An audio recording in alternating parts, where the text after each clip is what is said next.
The Sandman, everybody. Ooh. This was a Netflix show, which is probably going to get cancelled. You think so?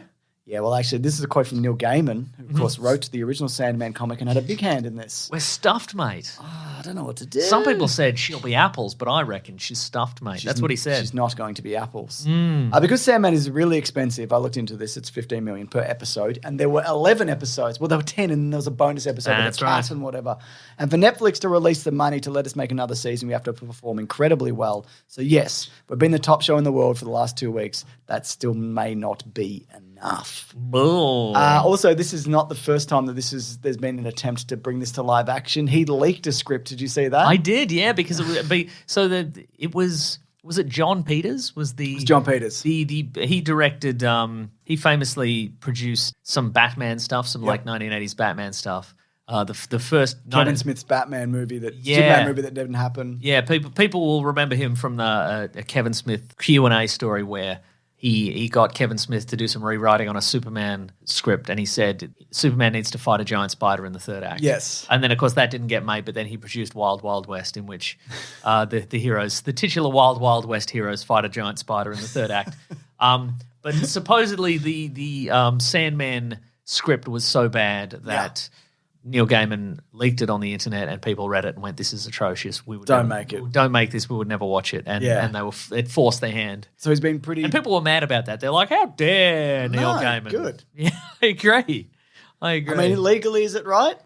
Probably not. But also, what are they going to do? Throw Neil Gaiman in jail? Maybe. I mean, yeah. Yeah, maybe. And maybe he deserves it. You know? That's right. Maybe he can get beheaded at the Tower of London. It's what happens to criminals in that godforsaken land. I thought every single casting choice in this was great also. And not only that, I love that Neil Gaiman went out of his way to defend somebody was a different race or colour or sex or gender or whatever. And he was just on the forefront of that the entire time. I saw a comment that was like, you drew Lucifer to look like David Bowie and now it's Gwendolyn Christie. And he's like, David Bowie's dead.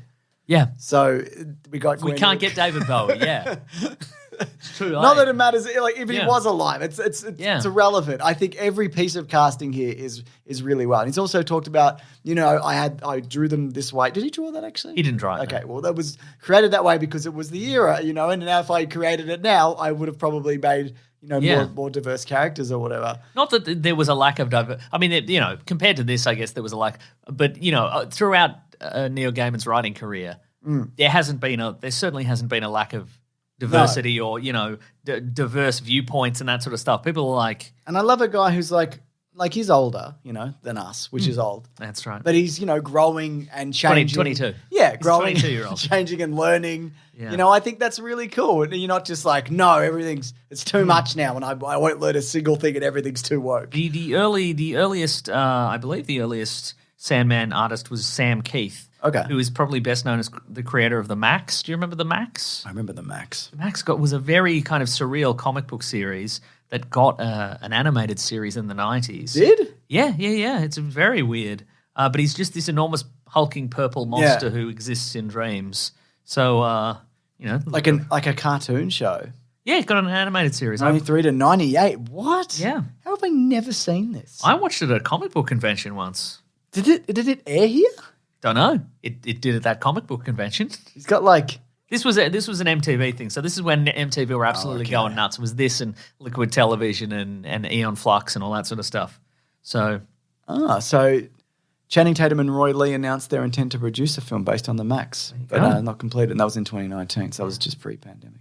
There you go. Okay, great. Mason. Go on. I liked the way that this feels episodic in a way that a lot of TV is not.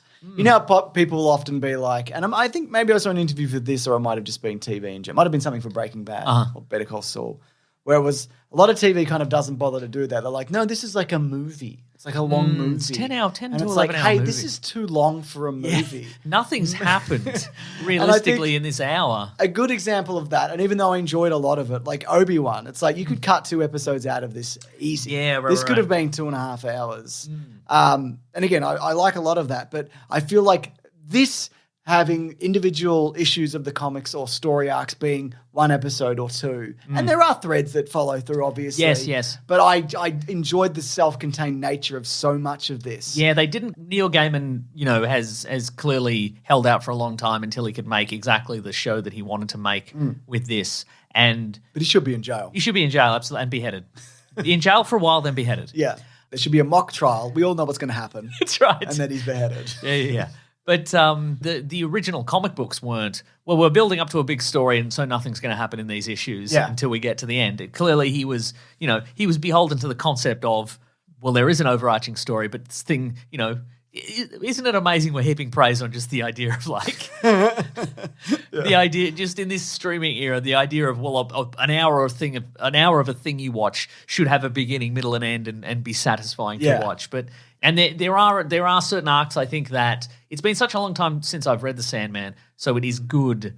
What I enjoyed about this series is that I remember sort of vague elements to it, but I also ended up being quite surprised by a lot of and the I stuff. hadn't read all of it. So Yeah, I was so there's an episode devoted to a man who hundreds of years ago decided that he would never die. Yeah, and so Dream and Death, the two kind of cosmic embodiments of those concepts. Let's see it. Let's see what happens. And so if I remember correctly, in the comic books, his story is spread out over several issues over several years. But in this, they went, okay, let's show his entire. I think this was my favorite episode. Yeah. I mean, there's a lot of that's Ben Kingsley's son. Ben Kingsley's son. Yeah, so Ben Kingsley Jr. That's right. It's Ben Kingsley. It's Benny BKJ. Benny Jones. Benny Jones. Yeah. Yeah. I also thought Tom's Sturridge. Tom Sturridge, yes. So it was very good. And I think apparently they tried. Sturridge is a type of British porridge. Very good. It's even. You put a spoon in it. Does that spoon fall down, Mason? No, sometimes it springs out at you, hits you in the eye. That's how Sturridge it is. But I thought he. Apparently they tried with the bigger hair. Because in the comic book, he's got this kind of Sideshow Bob-esque, not really. Yeah.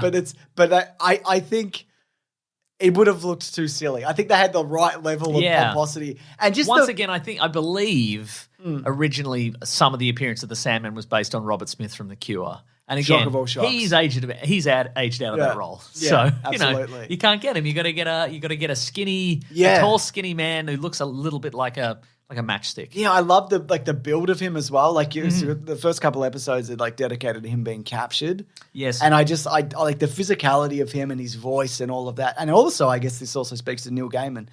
You see that he learns and he becomes more human as the years go on. Like he has every reason to kind of turn his back on humanity and be mad, but he is constantly trying to improve himself, and he is full of vengeance. Yes. But that's not his go-to setting. Yeah. And he has a lot of forgiveness in him, and you see that kind of come out over the episodes, which I thought was really great. I also thought the diner episode, obviously people talked about as well, how it's like a bottle episode where everybody's trapped in a diner. And well, that's one of the elements that I mentioned that having read it years and years ago, that I was like, because that is I guess we're doing spoilers for this, but there a man who is in possession of Dream's Dreamstone, one of his he hasn't got all his stuff, mate.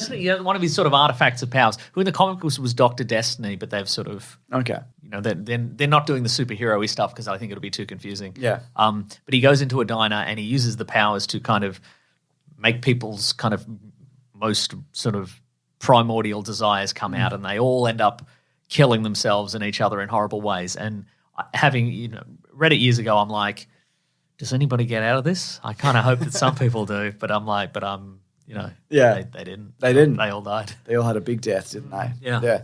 I also thought there's a serial killer convention that he visits. Oh yes, and he's just like, this is a time where I could just use all my powers and destroy everybody's mind at once. I thought that was great. And just the idea of the serial killer convention is it's so brazen and open. Right. Yeah. It's just in this hotel and whatever. I thought that was really great. And there's also an episode of a kid that's been kidnapped. Yes. Who is being protected by, because when he gets imprisoned, a bunch of his creations like nightmares and dreams and when Dream gets imprisoned, yes, escape or leave and create their own kind of life. Mm-hmm. And one of his nightmares escapes and chooses to help this kidnapped boy. Yes.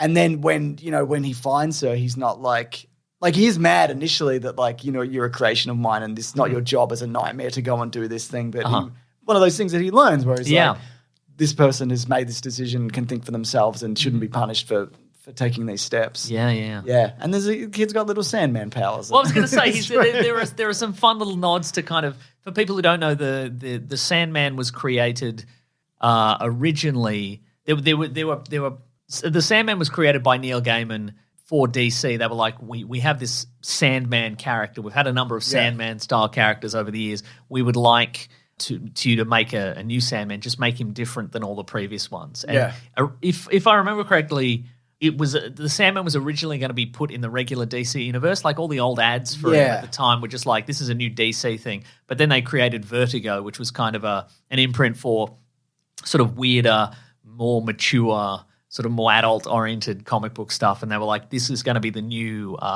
weird stuff. Yeah, this is going to be, and Sandman's going to be the flagship book for this. So, but I think at that point, Neil Gaiman, Sam Keith, and all the other artists had created enough stuff that was sort of connected to the DC universe. So the first couple of years of the comic books, there are elements that share in with the regular DC universe. So, for example, in the comic books, like I said, one of the people that acquires one of Dream's artifacts is Dr. Destiny, and he uses it to create his weird dream controlling super science. They retcon that in. Yeah. But in this, of course, they don't want to use him, so he's just David Thewlis. It's just David Thewlis, who's getting bloody another comic book movie role, isn't he? Oh, yeah, he was Hades or whatever. Ares, yeah, he was Ares in Wonder Woman, yeah. But yeah, I liked all the little nods, like when the little boy is, he's been kidnapped, but he's in his dreams where he's Sandman, he's fighting like classic Justice Society villains, like you see Captain Cold and Johnny Sorrow, and all those. Were they named? Yes. Oh, they were. Okay. Yeah, he's the woman who's looking after him is like, oh, who is it this time? Is it Johnny Sorrow? Is it bloody whoever else? That's and it's cool. like we see them all little, and he gets the costume of the Jack Kirby Sandman, right? Okay, from the 70s, maybe. That's cool. It is cool. What do you think about the mind fight with Death? Not Death, Lucifer. Yeah. Yeah, I mean, I believe that is directly out of the comic books. Yeah, but just the idea of you could have opened with hope. That's true. Yeah. Because it's like, folks, if you haven't seen it, instead of or whatever, is it hope? I can't remember. Yeah, friendship. I don't know. Dream. In order to get one of his artifacts back, goes to hell, and a demon has one of his artifacts, and the demon's like, "Well, challenge me, and I will. If you win, I'll give it back." And the demon chooses Lucifer, the all-powerful Lucifer, as his champion. And then rather than punching on, Dream and Lucifer have a concept fight. Yeah, and they just say a bunch of stuff, and I think it works in the concept in the context of the show, and it works in the context of the comic books. But again, I would have just said, "Well, I'm Superman actually, and he's invulnerable, so don't worry about it." And Infinity, I'm actually it's Superman, but he's got the Infinity Gauntlet. So sorry.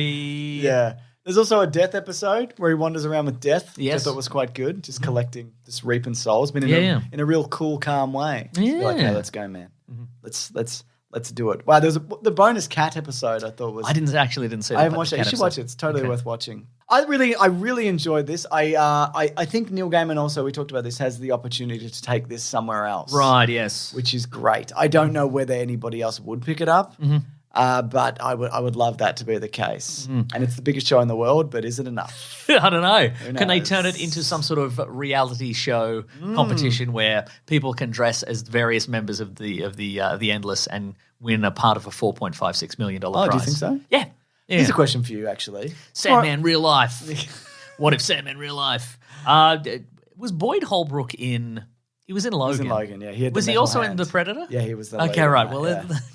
Nice return from him. I think he's suitably menacing. Yeah, teeth eyes. Like Patton Oswalt as Matthew the Raven. See, I didn't like that. Okay, because it was so obviously Patton Oswalt. Right. Okay. I think he's terrific, but I think that for me took me out of it a little bit. Yeah, there you go. Who else was good in this? I think Gwendolyn Christie was great as Lucifer, and Jenna Coleman as Joanna Constantine. Was that a rights thing? That's to a not good question. Use John Constantine? No, I think it might have been because. I think maybe we mentioned it before, but Joanna Constantine in the comic books is a is an ancestor of John Constantine, and I think who they we just see in this. Okay, I think they just wanted a through line to be like, okay, well, he meets Joanna, he meets an ancestor of Joanna in the past, and he's the present day version. I think maybe that was but it also wouldn't shock me because there's so many other Constantines. Yeah, in there's the CW one and there's the Keanu Reeves one. Maybe they were just like, or maybe it could be a bunch of things. I think from memory he just thought that'll be interesting. Yeah, maybe. I mean, again, like it might have been that, and also other. If you put in a John Constantine, people would be like, "Oh, but he doesn't look like Sting, and he doesn't. Oh, but he doesn't look like Keanu. Which one is it? What part of the ongoing DCEU CW? What is the thing?" And I imagine maybe Gaiman was just like, "It's none of them." Yeah. And if I make it a different character, people will not ask me questions about where it fits in a larger comic book universe. Yes. This is the same with all the other stuff, I think. I love all other stuff. What we didn't get, and I guess it's not really part of the Sandman, the mystical kind of Sandman universe. I would have liked to see a nod to the 1930s Sandman, the mystery man guy. Maybe we'll get that in subsequent seasons if we ever get a subsequent season. But if people want to check that out, I think people should read the comic books as well. If you like this, I love reading a comic book. I'm happy. I'll flick through a comic book. There's that, and there's also Sandman Mystery Theater, which is kind of a sort of a modern retelling of the pulp Sandman character, who's just a guy in a suit and a gas mask, punching someone. Just punching someone. Yeah, love that.